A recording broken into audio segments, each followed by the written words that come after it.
est-ce que vous pensez que ça finit vraiment bien? Parce que certes, le vampire est mort, mais il laisse une trace indélébile.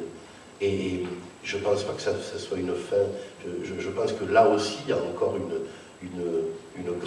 grand signe d'intelligence de Stoker qui nous dit, ouais, bon, ok, allez, on va le tuer à la fin, mais il nous lègue quelque chose pour les siècles et des siècles.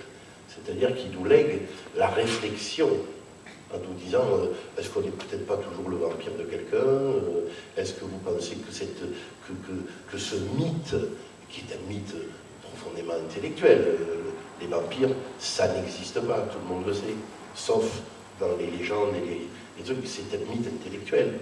Donc moi je ne pense pas que ça finisse si bien que ça, parce que Mina, elle va en garder la trace toute sa vie, comme disait Jean, les autres apparaissent comme des minables, bon, et voilà, donc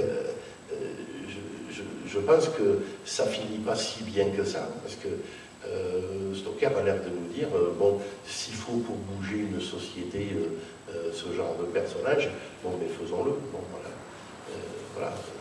Je ne sais pas si ça finit si bien que ça. Voilà, c'est pas parce qu'il meurt que ça finit bien. Mais c'est un mythe intellectuel, mais également une métaphore de ce qui se passait avec Vlad. Donc, oui, mais moi je... Oui, c'est ce qui se passait à l'époque. Ben, attention avec Vlad, parce que Vlad, ils étaient une poignée à lutter contre les envahisseurs turcs.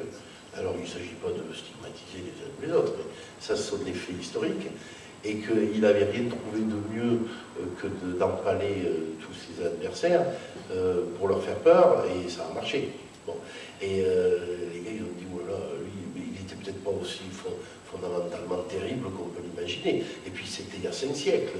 Je veux dire, l'humanité n'avait pas le même bagage culturel qu'aujourd'hui. Ça n'a pas empêché ce qui s'est passé en 1945, hein, l'histoire de Vlad Tepes, hein, voilà. Alors, avions-nous affaire là à un vampire ou à un fou ou à un mec raisonné, vous voyez ce que je veux dire? Voilà, parce que 1945, ça finit bien aussi. Est-on sûr que ça finisse bien? La réponse est non. Voilà. La réponse est non, parce que moi je ne pense pas. Alors évidemment, à la fin, le méchant meurt. Bon. À la fin, les méchants meurent. Bon, mais c'est pas pour ça que ça finit bien. Hein. Voilà.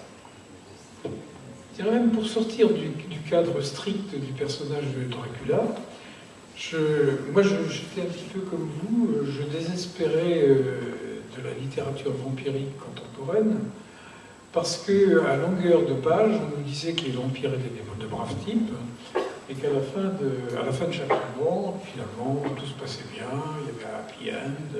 Bon, alors évidemment, dans Twilight, c'est tout à fait patent. Hein, dans les 4 romans, on voit les problèmes qui séparent Bella de Edward et du loup-garou qui aime Bella. Mais à la fin, tout s'arrange bien, ils se marient, ils ont une fille dans des conditions difficiles, mais ça s'arrange, et finalement, tout est beau, tout est gentil. J'avais donc une espèce, je me disais, bon, ben, maintenant c'est fini, le ver est dans le fruit, la littérature vampirique, c'est fini. Et puis j'ai lu un roman qui m'a profondément remué, et que je vous recommande absolument. Hein, c'est le roman d'un auteur suédois qui s'appelle Laisse-moi entrer, et où on a un personnage de vampire qui est à la fois attachant et pathétique, mais qui est aussi absolument horrible, hein, qui commet des crimes avec une férocité de loup. Hein. Et à la fin du roman, c'est elle qui gagne. C'est elle qui gagne, hein. C'est pas le droit qui l'emporte. Elle transmet. Et le roman s'achève par un véritable massacre dans une piscine, et la gamine, c'est une gamine en plus, hein, c'est une gamine de 12 ans, hein, le vampire. Et à la fin du roman, elle s'en va tranquille, sachant qu'elle continuera.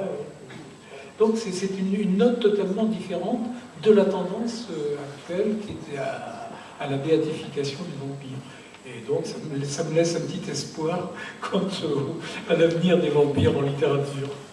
Juste pour s'amuser un peu. En gros, Dracula finit bien et Twilight finit très mal.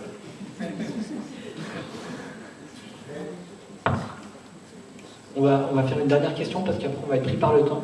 Donc, Oui, mais c'est pour fonctionner une porte ouverte. Est-ce que ça ne serait pas tout simplement pour des raisons commerciales, on est dans cette espèce de bêtise